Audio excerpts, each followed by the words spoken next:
What's up, PC Familia members and sports fans around the world? Welcome back to another episode of Press Coverage Sports, and it's brought to you by Persistence Media, and we are live here at the Mel Eats Yellow Table, and Mel Eats is ready to get those New Year evolutions back on track. With tons of tasty options and over 10 different proteins, endless meal combinations await you on top of weekly specials. Mel Eats is the perfect tool to help you get what you want out of your nutrition in 2023. So check them out now. Place your order on IG at Mel Eats Meals. But with no further ado, it is Super Bowl Sunday on the horizon, and I got my co-host back at the yellow table, Mr. Jeremy Schiffman. Yes, sir. Thank you, Jason. Once again, we have a great Super Bowl show ahead of us to discuss. Man. I'm excited about this Eagles-Chiefs Super Bowl matchup on Sunday. So, also huge NBA news, LeBron passing and the Laker trade right before we go on air. Literally breaking news as we were hitting record. So great timing. Great timing. Man. But like you said, Super Bowl Sunday's here, which means conference championships had passed since the last episode. We kind of made some premature Super Bowl predictions. I think we were kind of high on the Bengals. It was a great game. Everybody's harping on the refs. I don't think that the refs really had much to do with it. At the end of the day, my boy Joe Shiesty had the ball in his hands with a chance to ice it, and Chris Jones came through. He made the bigger play. So, I mean, I can't be too mad at the late hit out of bounds. Bonehead play. One of the biggest all-time bonehead plays, but those plays happen in football. And that's part of the game. Joe Burrow had the ball twice in that fourth quarter. I think it was a tie game, or he had a chance to go ahead with a touchdown. Failed both times, and got to give it to Mahomes, baby. Seriously. The angst that he put on that ankle, got the first down on that late run and got pushed in. Yeah, he made the play, and then we got pushed. And it's funny, I was sitting there in the living room with my wife watching. I was like, how do you throw that flag, ref? You just handed them the Super Bowl. And my wife's watching, it's like, well, he did push him, didn't he? It looks like he pushed him late. And I'm like, all right, yeah, you're right. And I guess she's like, a penalty's a penalty. It doesn't matter if it's a conference championship game. I'm like, shut up, damn it. Yes, it does. The defender tweaked his knee pretty badly, pretty bad. Gruesomely. Yeah. Like, imagine that feeling of costing your team a trip to the Super Bowl and the immense pain going through your knee and your season's over. That's tough. Rough way to end, but you know what? That just means you're ready for a big time bounce back, my guy. So you'll be set. Hopefully you're on a roster next year. Right. But there are some people on a roster this year still playing. And after those conference championship games, Jeremy, I want to know, which team do you have more confidence going into the big game this Sunday? I gotta lean towards the Philadelphia Eagles in this. Like, we've seen it. They've played dominant football through 2 playoff games, albeit quarterback situation in the NFC Championship was not ideal. to say the least. Yeah, let's just lay out the facts. The Eagles are 16-1 when Jalen Hurts starts at quarterback. They did not trail in the second half of a game until week 10 when they lost to the Washington the Washington Commanders. The Commies. Yes, and I went back and looked at the box score of that game. They gave Brian Robinson 26 carries. I think it was like 38 total carries as a team. It was actually like Robinson's first game back from his injury where they just fed him. His first and only 100-yard game of the year. So they kept feeding him.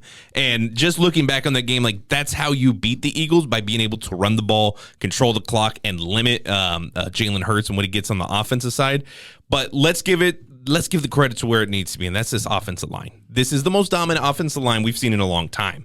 You have multiple All-Pros on there, multiple guys that have won the Super Bowl before on that Philadelphia Eagles offensive line, and everything they do offensively is predicated around that. They have good talent in the passing game. They have good talent in the running game. They have Jalen Hurts being able to dish and do both at an effective level, but it's all predicated around that O-line. So if they perform like they have for 17 games this year, it's going to be hard to beat them. So I have more confidence in them. But I will just say, what individual player do I have the most confidence in? Patrick Mahomes, baby. I will never write that guy off in a big moment. He has not had a big Super Bowl yet, and I could see him going off, and sometimes that's the atomic bomb that superstars do in the biggest moments. Other teams can't beat that. I like that last point you made. I love the points about the offensive line for the Eagles. I do think that they're the best talent group out of you. You take all the talent groups, and you look at the quarterbacks, the receivers, the running backs, the offensive line, defensive line, linebackers, defensive backs, et cetera, et cetera. They're the most talented group that's going to be on the field this Sunday is definitely the Eagles' offensive line. One stat that I found was incredibly interesting. So the Chiefs are 16-3 at this point. The Eagles are 16-3 at this point. They both scored 546 total points in the season, counting the postseason up to this point. They both have 6 All-Pros. They both have a Kelsey brother that's an All-Pro. They both have a quarterback that's an All-Pro. It's like, holy crap, man. I mean, talk about right down the middle. Finally getting 2 powerhouses into a Super Bowl. I don't have a horse in this race, but as a football fan, I'm pumped. Like, I have confidence in both of them, but I am going to have to argue and say I got more confidence in the Chiefs, right? So I think they beat a better team than themselves last week in the Bengals. I really do. I know they lost, so say what you want, but I think at that point, the Bengals riding that 10-game win streak, they just mollywopped the Bills in Orchard Park. Yeah. I think the Bengals were destined for this Super Bowl, and Kansas City just upended that. Even though it was a home game, even though they were higher the seed, even though they had Patrick Mahomes, yada, yada, yada, I think that they beat somebody that was just as good, if not a little bit better than them. Whether they're better than the Eagles, we'll find out this Sunday. But they did it in a different fashion, right? It wasn't Mahomes. To me, it was finally the defense. Chris Jones, one of the most dynamic pass rushers over the last 5 years, had 0 sacks going into that game in the postseason. 0. And he ended up with 2, and not only 2, but one of the most biggest sacks of his career at the biggest moment on Joe Burrow. We kind of mentioned it before on 3rd down. Get the stop and get the ball back to Mahomes. If they can do that against Jalen Hurts, I think they have a chance. Now, you say the offensive line is great. Yes, I understand that. But Chris Jones is a little bit different because you can use him all over the place. He's effective on the outside. He's effective on the inside. He can bull rush you. He can speed rush you. He's got great hand moves. So I think Chris Jones is really going to have a lot on his shoulders. He's going to have to stay contained. He's going to have to make sure Jalen Hurts doesn't skedaddle out of there and make a big play. But I think the Chiefs' defense is finally ready. They had 2 picks on my boy Joey Burrow, a critical one when the Bengals were looking to go ahead. Granted, he aired it out, but Joe Burrow doesn't just throw the ball away. He was looking to score to T. Higgins on that ball. So that was a critical one, and that kept them to only 71 rush yards that day on defense, which is huge because they just bullied the Bills for 172 yards the week before. Right. I think that the Chiefs got up early, and I think the Bengals just resorted to their passing attack. We never seen Mixon get going. That's even more of a concern going into next year. Like, Samaje Perine looked like a better running back than Joe Mixon. But I don't know about that. At times, like, I'm looking at the fantasy. That's an extreme take. When they get their attempts, it's been a lot closer than what it was maybe early last year when Joe Mixon was setting the world on fire. But the Bengals did not do enough. Or what I'm looking at is the Chiefs defense. Do they have enough in this Super Bowl? Like, you can do all you want with Chris Jones, but is that enough to slow down what we've seen as a multifaceted offense with this Eagles team? That Niners was the number 1 defense. We all hyped it up coming in. That's why I thought the Niners were going to win. They had no quarterback, man. That defense. Agreed, but the defense still allowed the running games. Like, having no quarterback has nothing to do with Miles Sanders popping 14-yard untouched touchdowns. Yeah. Well, we're going to get into technicalities real quick. Devontae Smith actually dropped the pass that led to them getting the first lead. Then on top of it, that defense was doing just fine until your boy Josh Johnson decided to just not look at the snap and drop not jump on the ball. And then not jump on the ball. He pulled a Cam Newton practically. At least Cam Newton gave a little dodge like he was gonna go for it. Josh Johnson was just like, what just happened? He kind of jumped on the ground and didn't even grab for it. He kind of just laid there, dead body. I mean, give me a break. That killed it. That was the end of the game right there. So I think that deflated that Niners defense. And the killer part was the Eagles they capitalized right before halftime. So now you go into the locker room they scored twice. What the F is going on? Now we're done. And then on top of it, he got hurt on top of it. So I got confidence in the Chiefs, man. I think the Eagles. Back to our Super Bowl. I think the Eagles got a layup last weekend, and whether or not you count any conference championship game, I think they got a layup, and I think the Chiefs went out and beat a better team than them, if not maybe the best team that was left. I'm high on the Bengals, man. I'm high on the Bengals. They're a good team. They're playing great. They're going to get a ton of looks for head coaching. Lou Anarumo might be the head coach, I think, of the Colts or somebody. Yeah, he's in the coordinator. Yeah, he's in the final running. But yeah, I'm riding with the Chiefs. And then the other X factor that I said is I just got more confidence in Mahomes. You look at Jalen Hurts' big game records, he's not that great. He got blown out in Alabama, at Oklahoma in the playoffs. It's college, yeah, but it's still the same quarterback, right? It's different scheme, different O-line. Different scheme. We've seen what they've done this year. Different scheme, granted, yes. But when you look at Nick Saban's scheme that he had his first year when he went to the national championship and he was getting housed. He got pulled. He was getting housed by Georgia. My boy Tua had to come in and save the day. Yeah. The flying Hawaiian had to come in and rise to the occasion. That scheme is pretty similar to Sirianni's scheme on the way that they run. Maybe not exactly intricate, but they used to let Jalen Hurts get busy on the ground. Sure, but different team completely. I'm still standing by what the Eagles have put on the field this year. Of course. He had a great offensive line there. 3 of them drafted in the first 2 rounds. So, I mean, I'm telling you, Hurts has played on some talented teams. So if we act like this Eagles team is the most talented team he's ever been around, it's probably not even true. Because those Alabama teams, compared to their competition, 2017, I looked up the roster. It is ridiculous, the amount of NFL players. Compared to who they're playing, I mean, he had an NFL team playing a lot of college teams. So with that being said, I'm going to disagree with you. I'm riding with Chiefs and Mahomes. I hope it's a great game. I don't care who wins. I just want to see a lot of lead changes, and I want to see one of these quarterbacks with the ball with enough time to go win it or lose it. Give us something clutch. Definitely. And speaking of it, we just kind of hammered home the quarterbacks, right? Yep. So our next topic is they're both all-pros, right? AFC, NFC, all-pro quarterbacks. Second time ever that this has happened in the Super Bowl. Regardless of roster, let's take the roster completely out of the picture, Jeremy. Which quarterback are you riding with? No matter who the roster is, you got to pick a quarterback, and then we'll insert roster B after. Who you got? On top of both being all pros, these are definitely 1 and 2 in the MVP voting. So these are the best 2 players in the Super Bowl. What more can we ask for? But, Jason, what are we doing with this question? Come on. Like, we both know the answer to it. We both know who you want to put your money on. Patrick Mahomes has shown us for 5 years what he can do with a football in his hands, whether it be a big moment, a small moment, a regular season game, a record-breaking game. He has not had a big Super Bowl moment yet.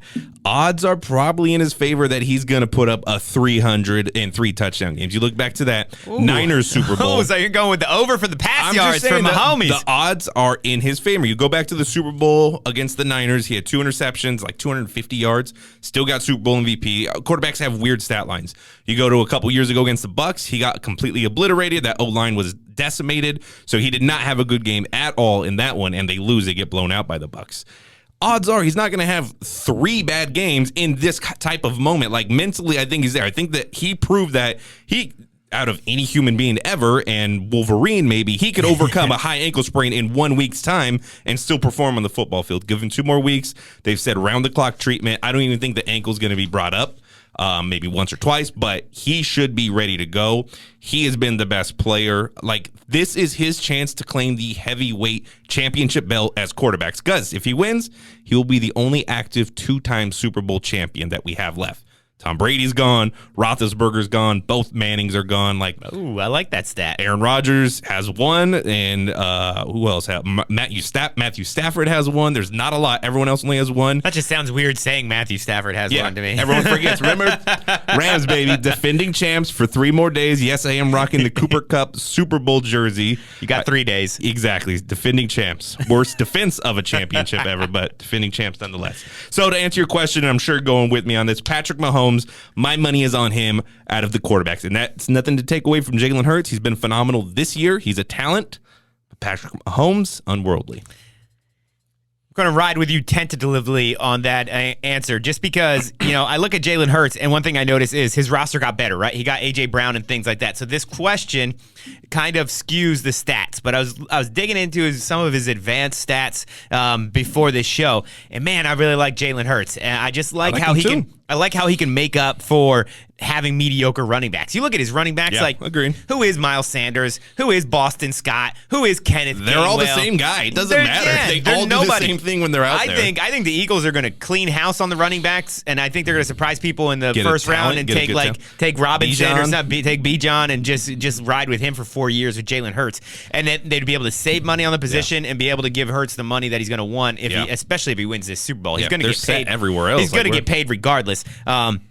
But that's what I like about Jalen Hurts, right? He ran for 67 first downs this year. That's insane. 67 first downs on his legs alone. And then he threw for 66.5%. That's not a bad completion percentage. That's a little bit below the league average. But it shows you that he's getting yards in big chunks to accumulate that 3,700 yards in only 14 games this year.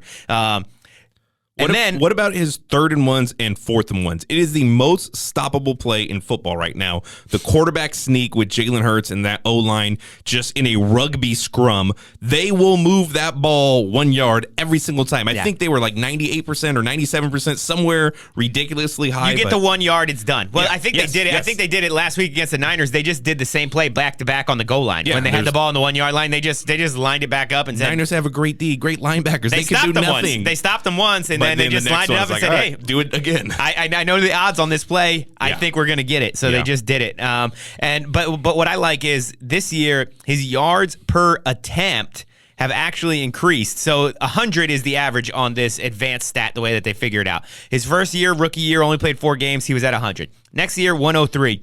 And then this year, 123. So he's way above the average. He was second behind only Patrick Mahomes. So with those kind of advanced stats, as I was digging in, he was never ahead of Mahomes on anything except for the rushing.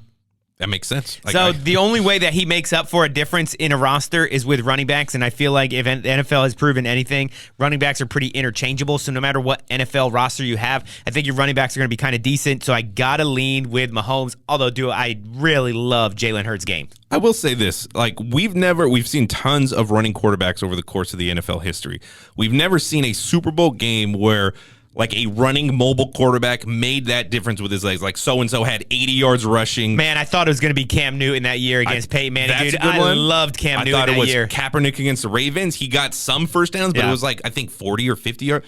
When's a quarterback going to pop one of those big ones and have maybe a 100-yard rushing game? And that could decide it. So I think great thing is both these quarterbacks have that puncher's chance, that heavyweight puncher's chance. Yeah, I mean, yes, I do think so. And well, we're going through the quarterbacks, and that's driving the offense, right? That's giving you the offense everything that you need and everything that you want in a big game like the Super Bowl, right? The chances are there's been some times like Trent Dilfer and the Ravens with the Bullies of Baltimore, which is a great 30 for 30. Yeah. Excellent 30 for 30. Just came out, right? Yeah, it just came out. It's excellent. I highly recommend watching that. But there's a few times where these mediocre or less than talented quarterbacks win Super Bowls. It's far and few between. So that's what's riding the offense. But let's switch it over to the other side of the ball. Yeah.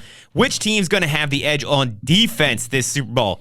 I'm going to take this one first. I kind of mentioned it before. I'm riding with Kansas City. I feel like that defense is finally coming together. Spags is a seasoned vet coach, been in the big games, and there's a really, really crazy stat that coaching staffs that have been to the Super Bowl before versus a coaching staff that has never been to the Super Bowl. Yeah. The winning percentage for the coaching staff that haven't been to the Super Bowl yet is .25 something like along the line. There's been 2 lots out of 10 times they might win it. Yeah, there's been I think there's been like 14 times and it's happened like 3 or 4 times along those lines. Okay. So it's a big deal. There's a lot of different stuff going on with the Super Bowl. There's different celebrations and things like that. So it's not like you just tee it up, kick it off, and let's play, boys. It's a long day. Media requirements. And you play at weird times, right? When the hell do you kick off at fucking 4:30 or whatever it is? 3:30 our time. Where are they playing in? Where's the Super Bowl this year? Arizona, yeah. So it's like, right. I don't know, Arizona, they don't change their time either. So who knows what time it's going to be in Arizona, but it's going to be weird. It's going to be a little bit different. So that helps me with the defensive side. I think Spags is going to have them boys ready to go. Chris Jones, I touched on him. He's an elite pass rusher, and he makes up for that lack of depth on the D-line by being able to move around. So with him being able to move around, it frees other guys up, and you get to be strategic. Maybe Chris Jones might not be the guy that wins it, but if he can force Lane Johnson to have to actually double team, if he can be up in Kelsey's face and have Kelsey actually have to double team and take away one of those all-pro offensive linemen, it might be the change in the game that they need. And I'm going with that. I think the back half of Kansas City's defense has always been leaky and kind of exposed. Yeah. And they just went up against the best, to me, ball throwing quarterback in the league right now in Joe Burrow. Joe Shiesty. And they did their thing. They held him down. They got that one rookie, Ward, I think, and he did a great job on Jamar Chase. Yeah. Chase still had a decent game. But some good knockdown and breakups exactly. down the field. Like he was really on playing. him. He was on him, and that's tough to do against a guy like Jamar Chase. So right now I'm leaning Kansas City. So I don't know if you got the same thoughts. No, I feel like we're both trending in certain directions with how we feel the Super Bowl is going to turn out, and I call your Chris Jones, and I raise you a guy by the name of Hassan Reddick, who absolutely dominated an all-world disruptor in that NFC Championship game. He was the one, obviously, who got in and busted up Purdy's elbow and a torn UCL joint and came back in the game. That's guts. Yeah, That's guts, that is pretty gangster. I'll give Brock Purdy that. But and now he's out for 6 months. But Hassan Reddick dominated on that play. He had the fumble recovery later in that Josh Johnson off the face mask, and then it led to that touchdown right before the half that really put the Niners away. On the season, 19 and a half sacks, 6 forced fumbles. So he is that disruptor that we seen last year in Aaron Donald. And what you're saying with Chris Jones, like when these guys make those plays in that 3rd and 4th down, that's the deciding factor. As much as we want to say great running backs, great O-line, talented wide receivers, Cooper Kupp did make his plays on the other end last year. But when you get someone like Aaron Donald or Hassan Reddick or Chris Jones, whoever makes those moments and the stops to get the ball back or a turnover, that could be the difference maker. But this Eagles team as a whole, 2nd overall in team defense in terms of total yards given up, 1st in pass defense. And Jason, guess what the Chiefs do so well? They pass that dang ball. I was going to say, the one edge that the Eagles blatantly have is definitely in the secondary with Darius Slay. Yep. He's becoming one of my favorite cover corners out there in the game right now. They play great pass defense. So we'll see. Kansas City's offensive line is going to be challenged. They're going to have to keep Mahomes comfortable. I think if the Eagles win, I will agree with you, it's going to be because of their defense. Their defense is going to get after Mahomes, and they're going to have to throw him around a bit. They're going to have to be tough. I will just remind everyone, the 2 games that the Eagles have played so far this postseason, 38-7 against the Giants, 31-7 against the 49ers. Now, we see teams score 30 points all the time in the postseason. How often do we see a team hold another team in the postseason to 7 points in back-to-back weeks? That's tough to do. Eagles are on a run with that defense. Danny Dimes. I like Danny Dimes. I was high on Danny Dimes, and then basically versus me and you playing freaking quarterback for the Niners. They literally could not pass the ball in the second half. They did every end around and handoff. Suspect stat there, Jeremy. I don't know about that one. It's a stat, and you could twist facts the way you want, but those are the facts. 31-8, 31-7. Eagles are rolling right now. They are rolling. One thing's a fact, though. It's a Super Bowl. It's a Super Bowl this Sunday, right? So we're gonna get all kinds of stuff. We're gonna get props. We're gonna get commercials. We're gonna get all the shenanigans, all the food, all the drinks that come with Super Bowl. And let's talk about some of those interesting things that are gonna come up this Super Bowl Sunday. Absolutely. I love getting into prop bets. I love getting into everything from the outside of it. But first, I want to highlight one final aspect about the game on the field, and then we're going to get into everything around the Super Bowl outside of the field. I love it when a big name player comes up clutch in a moment to either win the game, a la Aaron Donald, Cooper Kupp of last year, or when there's an unnamed player, an unlikely hero that shows up, a la David Tyree, who all of us know who David Tyree is because of the helmet catch, one of the most legendary plays ever. Those people are made in the Super Bowl. So I want to pose a question out there of who can be that likely hero that we assume, and this is non-quarterbacks, of course. We've spoken enough about the quarterbacks. Who is that likely hero that will rise to the moment and make those plays, and who is the unlikely hero? I'll kick off first. My likely hero on the Eagles, A.J. Brown. This is what you brought him in for. I think it is going to be a passing attack, and they are going to go back and forth with one another. I think Mahomes is going to put up the yards. Eagles have to use their big playmakers down the field. It's going to be Devontae Smith, but I'm leaning more towards A.J. Brown coming in his first year, making those big plays. Jason, what say you? I really like the A.J. Brown thing. I think that A.J. Brown definitely has a high chance of being that star that ends up winning the game for him. But I'm going to go on the other side of the field, and I'm going to go Travis Kelce. Okay. To me, Travis Kelce dominant. Is one of the most unstoppable forces that the league has seen for a long time. Yes. Reminds me of another Chief tight end, Tony Gonzalez. Yeah. Was the same way. Now, they never were able to put it together, but he had these monster games where it was like, man, why don't they just freaking cover Tony Gonzalez? Guess what? They're trying. When you're watching and just saying, why aren't they covering Travis Kelce? They're trying. And the one thing Travis is going to get to do is he's going to get to go make those plays with his brother on the sideline watching. Yeah. So I think Travis Kelce is going to want some bragging rights on the New Heights podcast, and he's going to come out there ready to play. And I don't think it's going to be one of those 14-catch games. I think it's going to be one of those 7 for 140-yard kind of games. He's going to need that big pop. you saying that Mahomes is going to go for over 300 yards, I was thinking, where are they going to get those yards? It's going to need to be Kelsey. He either does it in bulk, in volume, or he does it in quality of large pass plays. So I think he's going to need those large pass plays, and I think Travis Kelce is going to be catching Kelsey this weekend, and he's going to be showing up on Sunday. He's going to show up, show out, and it's going to be hard for them to yank that MVP trophy out of his hands to Mahomes. That's a clutch I call. think he's going to have a big game. I'm looking for Kelsey to do his thing as a obvious candidate for the hero of the game. Oh, I would love to see that. I think you're trending, definitely going Chiefs. I'm trending everything with the Eagles. How about an unlikely hero? Do you have anyone that can come off and make a clutch moment or a big play that we're not necessarily thinking about?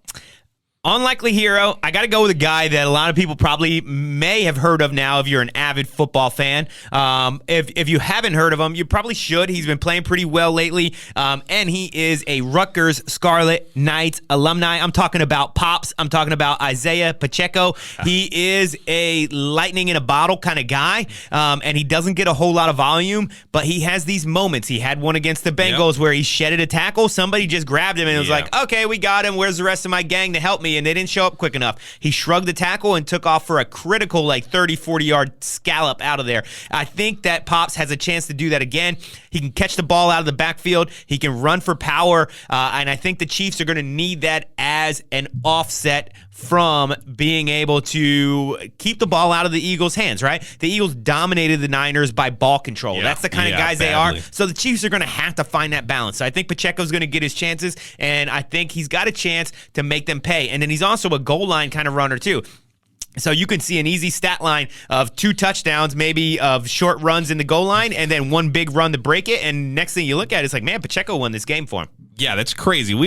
Our minds are thinking alike. We're in the same backfield, but different players.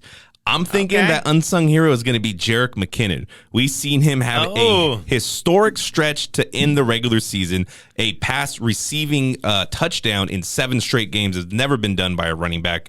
And we've seen how comfortable he is when they get close to that goal line. So I do think he might mess around and be one of those guys, like 2 touchdowns, 80 all-purpose yards or total yards. And it's like, oh, yeah, Jerick McKinnon has come through a la James White years ago with the New England Patriots. He had 3 touchdowns, probably should have been MVP.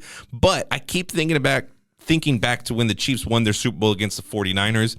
And all 49er fans will remember Damian Williams, the running back that came through and had 100-plus yards, 2 touchdowns. He was the guy that sealed that victory. So I feel something like that, and I think we're in the same wavelength with a Chiefs running back. Could be the difference maker. Could be the unsung hero this weekend. I like that, too, because Andy Reid does like a lot of dump-offs. He does like a lot of screen action to his backs out of the backfield. So that's going to be in the game plan. It's going to be all about how, to me, it's like, how do the Eagles respond to that first 3rd down draw or that first 2nd down screen pass? You know, what are they going to do as far as a defensive reaction? And if they do get burned first, it's going to be tough for Andy Reid to not want to keep calling that and keep dialing it up.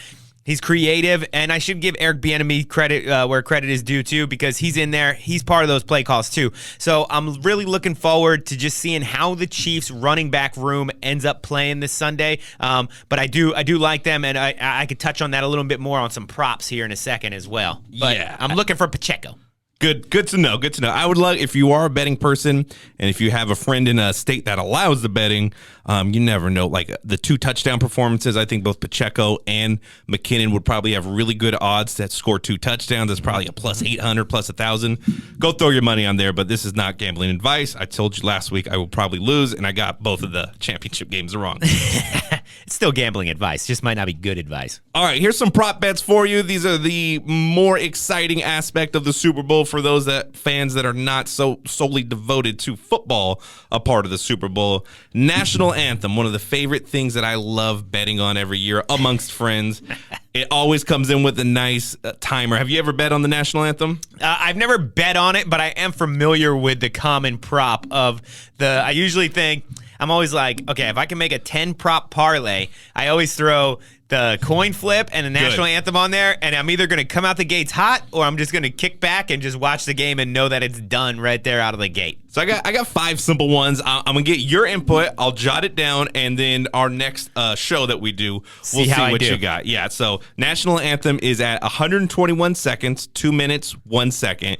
Over under that. And if you've seen it, it's always and the home of the as long as they hold the bray, and then when they stop, boom. Okay. That's the timer. So that's what I was giving my question. Is it when the song starts or the singing starts? Is it when the song ends or the singing starts and then to the home of the bray? So just the singing. So there are some stats for this, right? So girls typically take longer and they average about 2 minutes and 15 seconds per national anthem in the Super Bowl. Stats. Yes. So with it being my man Chris Stapleton out there, not much of a big pipe kind of guy. It's not like we got Whitney that's going to just hang on to that brave. I think he's just going to use his voice and ruggedness to kind of get through a quick, strong brave and say, tee it up, boys. So I'm riding with the under of 201. Under for my boy Chris Stapleton. That's great. I didn't even know who was performing it, but that's good to know. Chris Stapleton. That's it. Gotta be ready. If you're gonna gamble, all right, you gotta be ready. All right, do your research. Do your homework. Okay. Females, do diligence. 215, 216. Females average about 215, and the males for the last Super Bowls that they sung are coming in right under 155. So that gives me 6 extra seconds, maybe even 7. I'm taking it. First offensive play: pass or run. Ooh. We don't know who's getting it, obviously, and what their goals are to come out to start the game, but pass or run. I'm gonna go. It's gonna be a little nerve settler, and it's just gonna be a run. I'm going with a run. That's like taking an under, but hey, that's what I'll go with. I'm going with the safer of the two in my mind. I'm gonna go with the run. Fair enough. Will either team score in the final 2 minutes of the first half? Yes or no? I always like this one, and I'm just gonna say yes. There's always a field goal in there. Yep. Somebody's going to bomb one. It always happens. Like somebody's going to bomb one. Super Bowls, they start out slow. No one really gets going. And then it's always like that middle of the second quarter, right before you get to halftime, you'll see points back and forth. Are you a squares guy, Jeremy? Oh, I got one. Would you like to fill some out? I just started one today. I'm about 30% filled in. $10 a square. Go ahead. Let's do it. Let's do it back and forth because I have one that I need 9 more. Okay. It's $10 a square, so I'll take some of yours. Take some of mine. Okay, so I bring that up because I remember old Greg the Leg in the last time the Rams were in a Super Bowl before their victory against the Patriots when they lost. He kicked that like pointless field goal at the end of the game, basically, and that put me into the winning square. Oh, 3-3 because it was 13-3 because the Rams didn't want to get shut out. I had 3-3, and I was like, man, it's never 3-3 once you get out of the first quarter. Like if it's first quarter or something, if it's field goal, that's your 3-3. If it starts scoring touchdowns, usually done. And I was like, man, nobody's even scoring. This 3-3's dead. But ended up hitting the final, and that was actually on my daughter's baby shower. She had like a baby bowl. So so it was super cool. Very cool. But yeah, continue. All right. Total number of players to attempt a pass, 2.5. Meaning anyone outside of anyone Mahomes, else throws the ball. A backup quarterback, a running back, a wide receiver. Name your most favorite non-quarterback pass in the Super Bowl of all time. Randall L. What was his first name? Antoine Randall L. He threw a touchdown in that Seahawks-Steelers 2005 Super Bowl. Yeah. Last year, T. Higgins threw it to Joe Mixon threw it to T. Higgins against my Rams. But, hard to pinpoint one. Oh, obviously the Philly Special. That's the one that's... Philly Special is the most famous one. You got to think they have some variation of that for this game, right? Really? Would it be kind of obvious, though? Like, if all of a sudden they, they're going to go to the Hurts left comes this up. time. I don't know. I hope not. Don't do that. Sirianni, don't do that. No Philly Special. Do it. The only Philly Special is your cheesesteak when you get back to Pat's or Geno's. I don't know which one you are, Nick Sirianni, but you better be a Pats fan, all right? I'm from the East Coast. Do you want a statue of yourself, Nick Sirianni, outside the stadium? Like, do it. Do a cool play. Go to the left this time. Keep the Philly Special for when you get back to South Street, Coach. 2.5 players passing the ball this game. Man, I think this is easy. This is a yes for me. I'm going no. I'm going under. All right. That's so only the quarterbacks, only the starters. Only the quarterbacks are allowed to throw a pass this game. Will there be a safety, a 2-point conversion, or a defensive score? Basically a non-orthodox type of score in this game. Okay. Name your most memorable safety of the Super Bowl era. What happened against Peyton Manning in that Broncos-Seahawks Super Bowl in the first 2 minutes. It went over his head? I didn't even see it. I was picking up food. I missed the opening kickoff. I was like 5 minutes late. I'm like, It's 2-0. What's going on? A safety? Yeah. So I didn't even see it. So that's the most memorable. Another one similar right up the middle because I had a nice chunk of change on it, like we talked about in the playoff runs of last year. Eli Manning in 2011 when Justin Tuck basically came all free right up the middle and Tom Brady threw a safety. Yeah. I don't know if you remember it. He was pressured in the end zone and he just aired it out to the 50-yard line, and the deepest route was only a 10-yard hitch. So I don't know what the hell Tom was thinking. He just chucked it, and they threw the flag, and he threw a safety. So that's gonna always be one that sticks in my head. One that I do remember now that we're thinking deeper in this is: do you remember Super Bowl 50 at Levi Stadium with the Broncos and the Panthers? I do. Another Peyton Manning Super Bowl. Yeah, weenie arm, no touchdown passes. But Von Miller comes in. I don't even think it was a safety. I think it was a strip sack, fumble recovery in the end zone for a defensive touchdown. Yep. I was right in the tunnel there, and I just heard the crowd completely explode. And you were at the game? Yeah, I worked at Levi Stadium at this time. This is one of the coolest days of my life. Super Bowl 50. That's so cool. I didn't even know that. I've seen every imaginable superstar you could think of from sports or basketball, football, everywhere in it. But seeing the Broncos score through the tunnel, I was like, wow, just the crowd exploded. I think it was first quarter. Yeah. So the emotions were still really high. And when you get a play like that, it was exploding. So it was a game changer. I guess that's my favorite defensive score. But will there be one in this Super Bowl 58? It's the 2-point conversion that I'm hanging up on. Because the Eagles get weird when they Eagles get down there. Eagles are going to go for 2, right? We just talked about it, right? How they're so good at those short yardage situations. I'm going to say yeah. It gives me too many options. So there's my parlay right there. Yeah, 5-team parlay. We're throwing 5 mythical dollars on it. We're going to pay out. We'll throw 10. We got some money this week. We'll throw $10 on it. I'll throw 10 mythical dollars out on the show, and I'll throw 10 mythical dollars on my favorite sports book before the game, and we'll see what happens. Fair enough. Okay, if I hit it, we split it. All right, I got some over-unders. We're going to do, let's see, 8 or so over-unders and get into some Super Bowl trivia now. As we slide on through the rest of our Super Bowl coverage of this year's Super Bowl 58. So, simple over-unders, okay? We're going to start with the average. I don't want you cheating here. The average ticket to a Super Bowl this year. Over-under $6,000. Under. Incorrect. This is over. The Jesus. average ticket is $6,328. That's second highest most after last year in L.A. God. A 30-second commercial, a 30-second spot at the Super Bowl. Obviously, it's exploded, and it's cost a lot. Over under $7.5 million for 30 seconds of advertisement. Under. Incorrect again. Over $8 million. $8 million now. Killing me. It was like $6 million 2 years ago. It's going up. How many total hotel rooms were reserved in the greater Phoenix area? Over under 35,000 hotel rooms reserved for the Super Bowl in the greater Phoenix area. 35,000. I'm riding the odds and I'm riding the under. 35,000 seems like a lot. Oh my God. Not only is it over, it's almost double the over. 68,000 hotel rooms are reserved for Super Bowl. How many people can even fit in the damn thing? You got to think fans and media and every little piece. Okay, I didn't think of all the other morts. Yeah. Damn it. 68,000. I went to a low number. I was thinking only fans. God dang it. All right, now let's get to the exciting part. Hope my parlay doesn't go like this. Yeah, we're 0 for 3.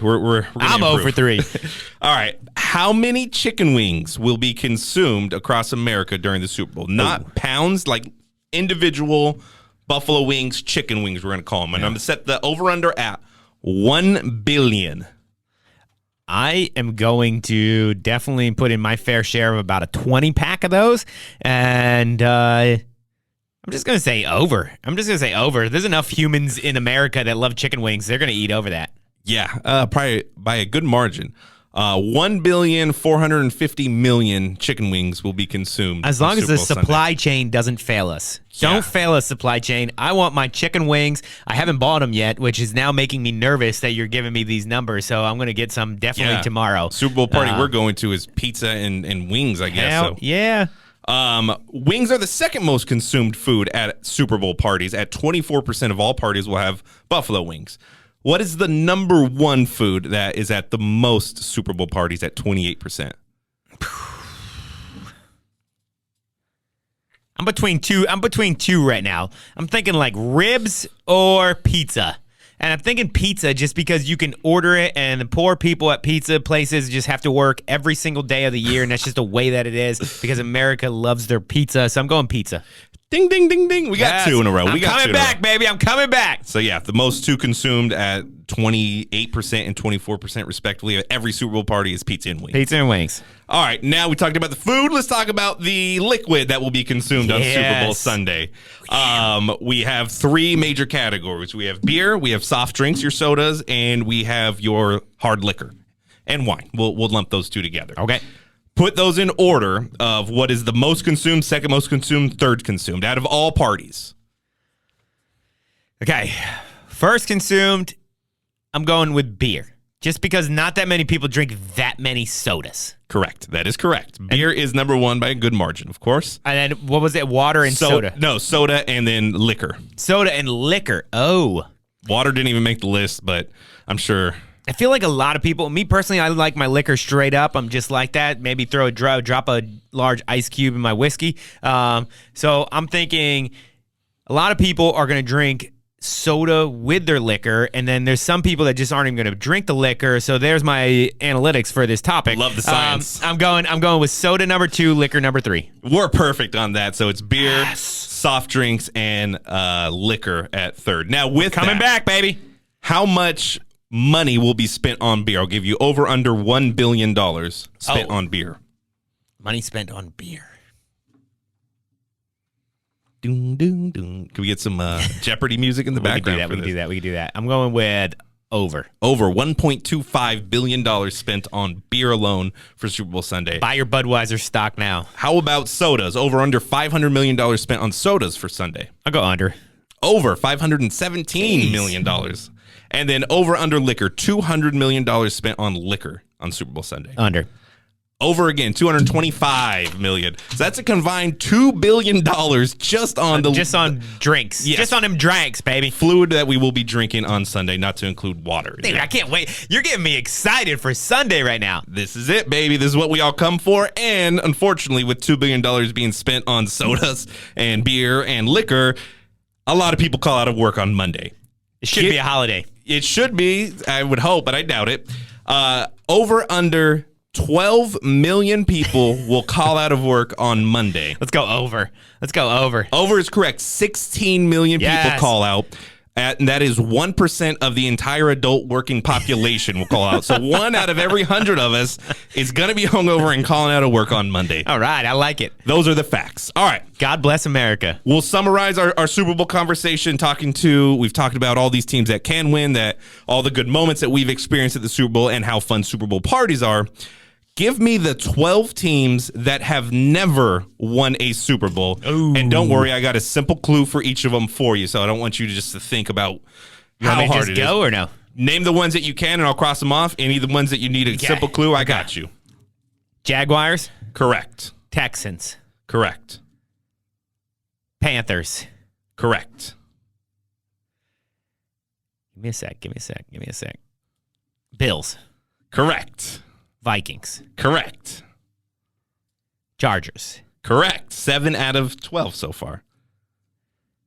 Falcons. Falcons are correct. They were up 28-3 in a Super Bowl, if you remember. They should have. They blew it. Bums. Wait, the pressure is on. Titans. Titans are correct. They did start Marcus Mariota and Kerry Collins in their playoffs before, but never won a Super Bowl. 3 teams left. One of them you'll get. I mean, you could probably get all 3, honestly. Dang it. Would you like a simple clue? I'll give you one of them. Just give me one clue. All right. This team should have won a Super Bowl, but San Antonio Holmes made a game-winning catch against them in the final moments. The Cardinals. Cardinals. 2 teams left. Ravens. No. Ravens have won multiple. The Bengals. Bengals won. There you go. I was going to give you the clue. Icky Shuffle. I know you got it right away. I can't believe you haven't got this last one, so I'm just going to turn the paper around and let you look at it. No. All right. What team is the lovable losers of the NFL? Oh, the Lions. The Detroit Lions. Excellent work there. Dang. That's all 12 of them. You got really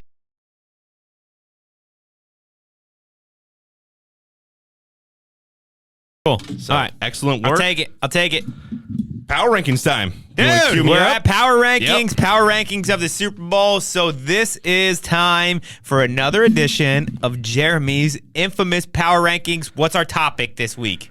Well, Jason, we have gone sports-related topics so far with every Power Rankings, and we've talked about the Super Bowl all podcast long, so I thought it was perfect time to go completely veer to the left and do a 180. Yes. Tonight is the 26th season premiere of South Park, one of my favorite shows of my entire lifetime, and it got me thinking back to the nostalgia era of 90s cartoons. So the power ranking today, ladies and gentlemen, I hope everyone dig back to your childhoods, dig back to your memory banks. What are your top 5 favorite cartoons from the 90s? I'm being specific about that time frame. It's when you grew up a little bit. I grew up a little bit in that era. So Definitely. at different times, different cartoons hit certain ways. So I'll kick us off. Obviously, there's no right or wrong answer. Normally we come in with power rankings and it's detailed stats that you and I look up. This is it. Yes, there's no stats with this, but number 5. What do you got? Doug Funny, man. I loved Doug Funny. He had the crush on Patty Mayonnaise for years. He had the rival with Roger Klotz. And then it showed you good friendship with him and Skeeter Valentine. And then he had his dog Pork Chop. So everyone loved the Doug Funny. I think he was junior high school. So good times with Doug. Great show. Yes. Early 90s when I was more of a kid, like 5, 6, 7-year-old, Rugrats. They were my first favorite show. Tommy Pickles. Like, you could not hate on Tommy Pickles. Is that number 4? Rugrats? That's number 4. Okay. Rugrats is 4. Tommy Pickles, Chucky Finster, Phil and Lil. Like, the 4 of them just learning how to be a baby used to be so good. Bro, and they got into some wild adventures. I still remember, like, when they were in, like, Imagination, that they were at, like, this Wild Wild West one when they're at the park. For some reason, that one sticks in my head, dude. I don't know And why. it was like the little kid and then the shadow above the head. Great memories there. Totally. Number 3, and as you can see, I'm kind of a Nickelodeon kid. Some kids were Cartoon Network kids. Some kids were Disney. Number 3, Hey Arnold. Hey Arnold was so good growing up. And Move it, football head. Yeah, exactly. And who was it? Helga G. Pataki, the girl that had a crush on him, that was always rude to him. His friends Harold and Stoop Kid. He's afraid to leave the stoop. Everyone remembers those iconic Stoop Kid. Yep. But just like how, if you remember, Arnold didn't have a mom and dad, and he had to live with his grandparents in like a boarding house with all kinds of other people. He had the most bitchin' bedroom of all Up time, top, dude. Arnold's room was straight pimp, man. And then Arnold was going to be getting it when he got to high school. Yes, great. I need to see that. I want to see Arnold in high school. If he did anything with the hair, he always wore a kilt, which was kind of weird in American culture. But you can pull it off. I mean, nowadays it's be hipster. You know what I mean? I mean, talk about pulling. I mean, yeah, he's got the grandparents are going to be asleep. He's got the coolest room in town. I mean, this guy would be pimping. I seen a meme one time, and we'll see how factually correct it is, but Hey Arnold took place, I guess, in like the 70s or so in New York City, and they're saying that Stewie Griffin from Family Guy was a descendant, that the true father of Stewie Griffin is Arnold, because that happened in the 80s. Stewie was born in the late 90s, so that could be his child there, but that's neither here nor there. We're moving to the top 2 now. So first, Doug, actually at 5, 4, Rugrats, 3, Hey Arnold, 2, South Park. So South Park's probably my all-time favorite animation, cartoon, television show. I think it's just been intelligent for a lot of years, but late 90s, it debuted in 97. Didn't really hit its stride till the early 2000s, and in seasons 5, 6, 7, 8. That's when they started getting Emmy nominations and really making South Park what it was. So what they started it, and I was probably too young to really be watching South Park in 1997, 98. But nonetheless, that laid the foundation of my sense of humor, my life perceptions, and a lot of stuff through South Park. But number 1, the heavyweight champ of all cartoons, if not definitely the 90s cartoon, that's The Simpsons. Like Bart Simpson, Homer. Now as a kid, I would look and see like, okay, how Bart acts, that's how I would act, be a little shithead at times as we were as kids, as teenagers. But now I get to rewatch it with my daughter through Disney Plus, and I love Homer Simpson. He is one of the greatest characters in American history. I think the 3 most recognizable faces in American culture was Santa Claus, Darth Vader, and Homer Simpson. Whatever stat that was, I promise you it's a real thing. I've seen it on the internet. Just trust me on this. I believe it. It sounds like it hits the metrics. Yeah, so everything, The Simpsons debuted in 1989. They really hit their stride throughout the 90s, and the fact that they are still running new episodes 33, 34 years in. South Park and Simpsons are the heavyweight champs of animation, and I've always been a fan of these various shows, so There's my Power 5. Number 1, Simpsons. Number 2, South Park. Number 3, Hey Arnold. Number 4, Rugrats. Number 5, Doug Funny. I really like that power rankings. I really do. I'm really there on a lot of them, right? Especially the first 3. I was a Nickelodeon kid at that same time, so I had like honorable mentions. I was like, man, because I'm thinking of all these shows. I was like, damn, I can't put them all together. So it was like, all right, let me pick my favorite of that Nickelodeon era from that time. But I had an honorable mention for the Rugrats just because of the creativity behind how the kids were creative in the show. Hey Arnold, just because of those characters, like you mentioned. But I ultimately went number 5 with Doug. It was a classic for me growing up. Honestly, I still find myself randomly humming that tune. Always. Dude, I've been doing it at work. Shout out to Mike Spear for knowing I was humming that randomly the other day at work. And he was like, what you know about that, Doug? And I was like, okay. All right. I didn't know if I was hitting it right, but I obviously was. But just the names, dude. Like you said, Skeeter Valentine, Roger Klotz, Patty Mayonnaise. I mean, come on. I had a friend, Patrick Dawson, growing up, and for some reason we randomly started calling him Patty Mayonnaise. So. Was it Chalky Studebaker? Wasn't he one of them? Chalky Studebaker was the homie guy too. Yep. So yeah, I mean, they just had money names, and it's just hard to forget names like that. So that one's sticking with me. Yeah, for sure. Number 4. Honorable mention to go along with this is South Park. I didn't pick South Park because I probably didn't start watching it until the early 2000s.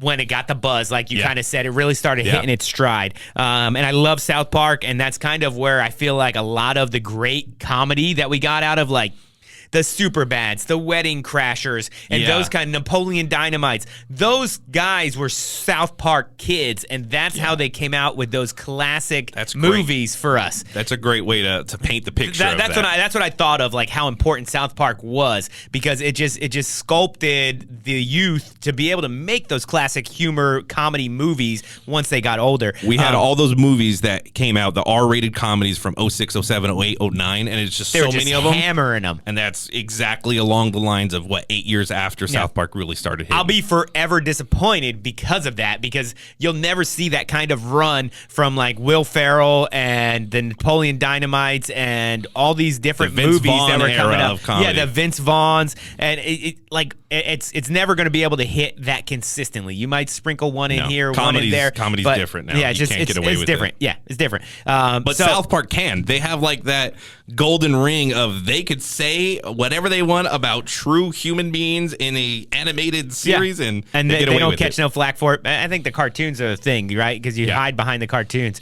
But I'm going with that number 4 as Beavis and Butthead, because Beavis and Butthead to me, now granted, it wasn't like the most funniest cartoon. It was just kind of like another thing that started those comedies from the early 2000s. I'm sure they were watching those too and thinking of this. It was just dumb comedy, and nothing says 90s more than music videos. So I remember staying up late, being like, my parents would go to bed and I'd be like watching TV I'm supposed to not watch past time X, and it's like, I'm going to stay up and watch Beavis and Butthead. And it was incredibly stupid. Like, the actual episodes didn't have much character to them, but then they play some random like rock music video, and they'd be sitting on the couch doing that. And I mean, and then you still think of like all the random sayings like cornholio and all these random things. The movie Do America was really good. It was great, yeah. So I have to throw Beavis and Butthead in there, and it's mainly just because that like just embodies the 90s to me. Do you know they're making new episodes of Beavis and Butthead? Yeah, it came back. They're coming out tonight after South Park. It's on Comedy Central now. Oh, really? Yeah, so it's the Mike Judd produced. He's back in it doing it, and it comes out at 10:30 after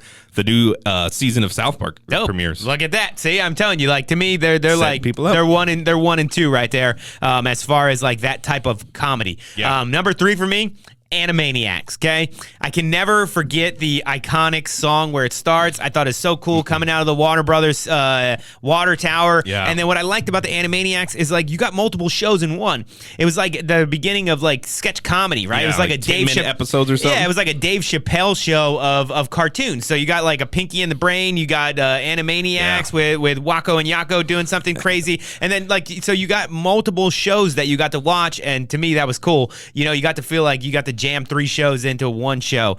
Pinky and the Brain was Pinky great. Pinky and the Brain was always my favorite. You know, what are we going to do today, Pinky? But number 2, I'm coming in with The Simpsons. Okay? Okay. To me, I think it's a thread in the fabric of America at this point, right? True. I mean, you really think about the accuracy and timing of their episodes, what they talk about. Like, it's real time. Like, they are writing the episodes to what's going on in America, right? It's truly written to the moment, and I really appreciate that. And that to me adds value, and it shows worth in like the directors and the crew putting that show together. If you ever seen like any documentaries on The Simpsons, like they broke down barriers that America was afraid to have these conversations about in real life conversation or on the news. It would be such a tense subject, but then Simpsons would go through it in the subject matter of The Simpsons, and it's like, oh, I guess it's not that bad. Yeah. So they were able to make like really mend America and grow, because the 90s were a crazy time with technology and internet coming in abundance. And how many times have we said, oh, Simpsons predicted this? How many different instances in our world nowadays does the internet remind us, oh, this was in a Simpsons episode? Because people get the idea from The Simpsons, I think. Yeah, Because they're bridging those gaps, you know what I mean? And they're like you said, they're doing things that we are just thinking about. They're showing it. And I think it's really cool that they've been doing it with like the same core of 20 characters the whole time. Yeah. Like they'll sprinkle in President Trump, they'll sprinkle in President Biden, or they'll sprinkle in Joe Montana or Joe Namath or Peyton Manning, whatever's going on in the world that's funny right there that they can play on. They'll sprinkle those characters in, but they've done it with the same core 20 characters, and that's really cool. Do you have a favorite character outside of the immediate family? Which one sticks out? I mean, it's hard to be like, this is the best, but which is the character that you always like, that guy or that person? To me, I've always thought like without Krusty, the show wouldn't be the same. To me, like Krusty the Clown is like one of them, and then his name's slipping me right now, but the janitor from the school. Oh, Willie. Willie. Groundskeeper Willie. Yeah, Groundskeeper Willie is always clutch for me too.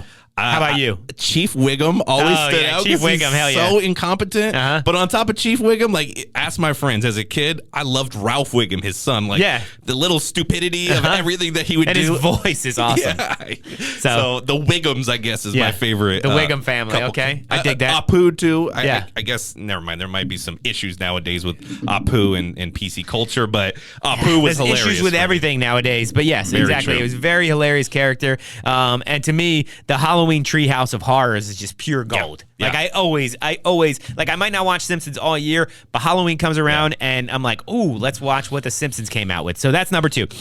Without further ado, my number 1, X-Men, the animated series from 92 to 97. This was the first series that I could truly remember me watching like as soon as it came out. Yeah. So I watched it from start all the way through finish in 1997. I felt like they did a great job of depicting the actual true origins of X-Men. I loved it. I was, I had all the comic books. I would watch the show. Figures. I would literally wait for that show to come on. Yeah. And there was like some honorable mentions too, like that led me up to that, I think, was my mom like playing reruns of Transformers and G.I. Joes. I was a little too young to actually watch them when they're like brand new. Yeah. But I would watch those, and then the new X-Men would come on. Yeah. And it was just money. Like that was my Sunday morning in a nutshell right there. That and a giant bowl of cereal as a kid growing up. I would love to see them redo X-Men. I know they did it, with Wolverine and the origins and stuff. I just feel like they could have hit it better. Like I feel like enough time has passed. In an animated sense, or in live person, action? Real person. Even in a series, a lot of people are doing like these real people series of the origins and stuff like that. Yeah. That'd be cool to like do one of the Mutant House or something like that, and how they all come together and things like that. I'd be digging that. Netflix, if you're listening, hook it up with an X-Men doing all the X-Men series or a trilogy. Yeah. Oh yeah. Well, I think Disney Marvel. has. Yeah, I think Disney has the rights because that's where I watch it with my son, which I think is really cool. Disney, shout out to you that I could still watch that animated series with me, and that's how I know it's a good cartoon because he's into it. Like he's not like, oh, this looks old and crappy. Like it still hits home. Like when Cyclops is blowing stuff up with his eyes, that's it looks cool. It looks cool enough to my son still to this day. So I got to go with X-Men number 1, Simpsons number 2, Animaniacs 3, Beavis and Butthead 4, and then Doug Funny at number 5. Love it. I'll throw a couple other honorable mentions out there, but Rocko's Modern Life used to be a great hit. Angry Beavers, Cat Dog, and Ren and Stimpy. You throw all those into that little mixture pot. Like the 90s cartoons were definitely fire. Yes, they were. Yeah. And I think now we see nostalgia. They make T-shirts of them and they sell them at Macy's nowadays. Totally. So I think that culture that we grew up with is definitely there. And I'm glad we got to take our step away from football for one moment and just dive into that nostalgia of the 90s in our 100%. But one thing that we have to dive in to every episode of Press Coverage Sports is Bump and Run. Bump and Run is brought to you by Sweet Fuel by Jewel, and they are the most delicious protein bars you can find for your taste buds. Don't trust me, try them yourself. They come in all different flavors, and my favorite being the lemon blueberry flavor with just a touch of poppy seeds on the bar that puts the flavor over the top. So if this Super Bowl turns out to give you lemons, ask for a side of blueberries and go for the lemon blueberry protein bar from Sweet Fuel by Jewel and try it out at any Persistence Culture facility or online at Get Sweet Fuel on IG. Jeremy, I'm on the line, baby. Press coverage, Darius Slay. I'm going to beat you off the line. Give me what you got. All right, I got a tough one, and I got maybe an unanswerable one, and maybe one that we're not going to know the answer for decades, let's say. So okay. I would be remiss if we did not mention LeBron James passing Kareem Abdul-Jabbar last night. This was a Tuesday night, and we're recording on Wednesday. He passed Kareem Abdul-Jabbar. It was a historic moment. 38,388. They stopped the game. Lakers still lose. I'm still heartbroken over that. They needed that win too, man. They definitely did. So I've given up on this year. But LeBron James passes that record. He's still scoring 30 plus. He's going to easily get 39,000, 40,000, 41, 42,000. Wherever LeBron finally settles and closes the door on his NBA career and he finishes with low 42,000, 41,000 total points, let's say, how long do you estimate it would take? Is there anyone, first, the question, is there anyone active that you think has a shot to reach it? And then two, this Kareem Abdul-Jabbar one stood for 39 years. Previous to that, Wilt Chamberlain stood for about 26 years. So these records are going to stand for a long time. Is there anyone active that has a potential shot to pass it, or who is not even born yet? And how far along, how many decades does LeBron James sit on the throne of the all-time scoring list? This was going to be tough, man, because I think LeBron's going to end up getting more towards like 45,000. Like, he wants to play with Bronny. Yeah. That's going to happen. And he's like playing at top-notch level. How cool would this be? Bronny gets drafted by the Cavs. LeBron goes back to the Cavs, and now you got a team of Bronny James, Donovan Mitchell, LeBron James, Jared Allen, Evan Mobley. I mean, that team is stacked, bro. That team is stacked. How cool would that be? And then he retires. Then he retires as a Cavalier, winning one last championship with Bronny in Cleveland. That would be dope, dude. I'd have to root for that. But as far as the scoring, I think it's got to be a big name team that LeBron would go to with Bronny, like the Knicks. He's going anywhere. He's going anywhere. Bronny goes to the Magic. LeBron James is finishing his last year on the Magic. I guarantee you that. That draft is going to be so interesting. It's going to be crazy. Because he's probably not a top 10 talent. He's going to go freaking number one, man. Why not? Why not? Why the hell not? Bronny James, number one. But as far as like somebody being number one on the all-time scoring list other than LeBron James, give me one active that has the best shot at least. the best active, I can't say Steph Curry. He's too hurt all the time. Yeah. He's too hurt. Like 22,000 He's too hurt. Yeah, and that's like he literally he'll need to double that. So he'll need to do what he's done already again. Again. It's not going to happen. Right. I think of like a Jason Tatum. Yeah, young. He's been scoring a lot. He's young. Early. He's still young. He hasn't fully maybe even hit his stride yet. For sure. He's 24. Yeah, so he's only 24. I think of a Ja Morant, but he's so like electrifying and relies on that athleticism. That it's going to come with injuries and it's going to come with slowing down over age. He doesn't have that pure size where Tatum could bulk up a little more. So I like Tatum. I really like Booker's game, but he's always hurt too. So it's like the real person that I can think of that most likely has a chance, and he's still young enough to realistically have that chance, is Jason Tatum. Fair. Do I think he actually gets there? Hell no. So I can't really say that. And while we're on this topic, I want to bring it up. A buddy of mine at work brought it up to me today, and I thought it was well worth talking about because he's not a basketball fan. And we're sitting around, and he's like, man, is LeBron James really like this good? And I'm like, yeah, look at all the stats. Look at all the stats that he's compiled and things of that nature. And he's like, well, I just remember, Michael Jordan just being the man. And I've never watched basketball, but I knew like Michael Jordan. And where it's like now I'm just kind of hearing LeBron James just because he's breaking records. But I knew of Michael Jordan before he broke any records. And then we started getting into this group conversation, and it kind of came up. Do you think that social media has watered down the superstar? Yeah. For sure. Social media did a lot of bad for that because you're going to hear every side of the argument, and you're going to have half of them be haters, half of them be lovers of them. And That's not reality. Like we all should really grasp that social media is not reality. They are two different things. Yeah. What LeBron has done as the all-time regular season scorer, the all-time postseason scorer, the all-time finals leading scorer in all three facets, not to mention top 4 all-time in assists. Like anyone who's an objective observer of a sport says, okay, that guy's great. If he's not the best ever, he's right there in that 1, 2, 3 conversation. Like you can't take it from him. So has social media killed it? Yeah. Like people hate on Patrick Mahomes because of the stuff his younger brother and his wife does in the stands. Like, yeah, it's ridiculous. Yeah. So social media is a nightmare. I think definitely from like the hate standpoint, it definitely like brings people down. I just think that it's given us so much access to seeing everything where before you had to be the man, right? You had to be the man. Yeah. They didn't, you know what, when you're out here in Los Angeles or whatever and in the early 90s and so-and-so's going off for the Hawks like Clyde Drexler or something like that, they don't show that on the news. But when it's Michael Jordan, they would show it on the news and that's what you would see.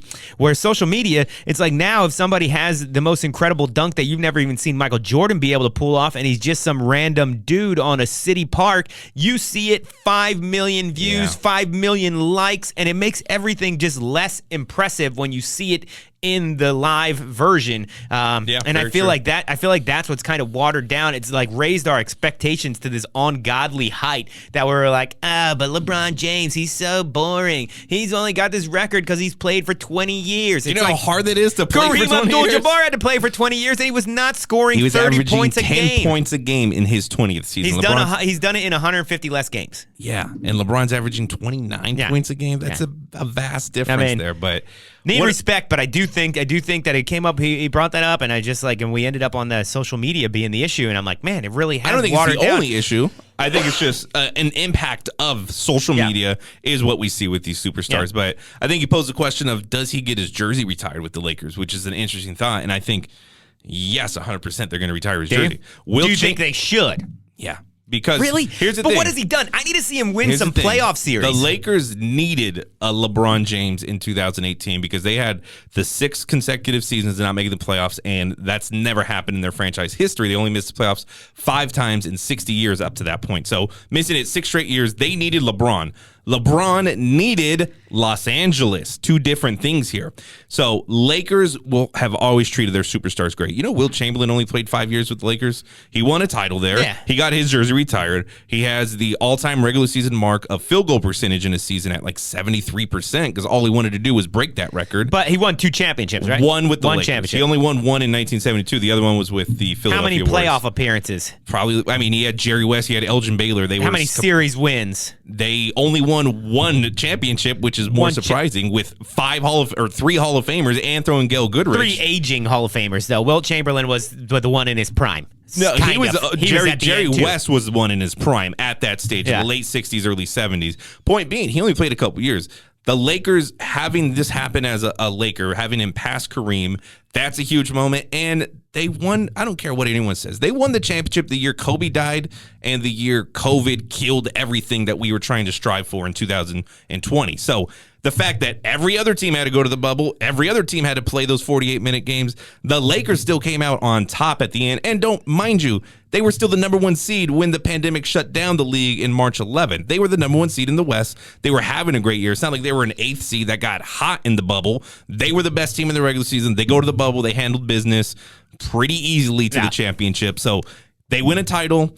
And he breaks the all-time scoring record in a Lakers uniform. You don't think that iconic shot of everyone having their phone up behind the hoop is not going to be plastered across the NBA for years? Except for my boy Phil Knight sitting there like a stud, he was right next to his kids, to LeBron's kids. Yeah. So he was right there with them. But like a thug, just taking it with his eyes, baby. I like it. To have the yellow court at Staples, to have LeBron James wearing the gold Lakers jersey, like that's the iconic shot. With that being said, is it going to be number 6 jersey then that they hang?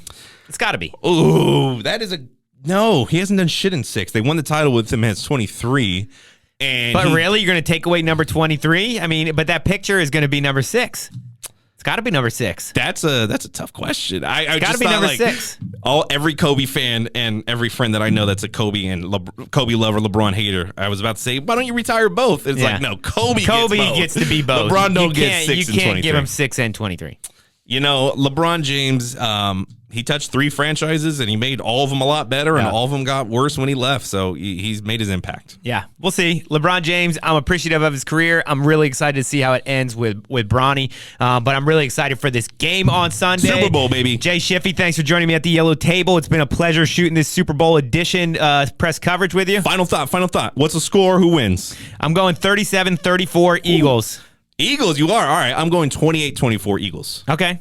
There it is. The script has been written, and you have just got your preview. Put your money in now. I hope you guys all enjoy the Super Bowl, and I hope you enjoy this show. I hope you get to watch it right before the game this coming weekend and get all your fixins in for this big game. But as we always say, a persistence culture, keep moving.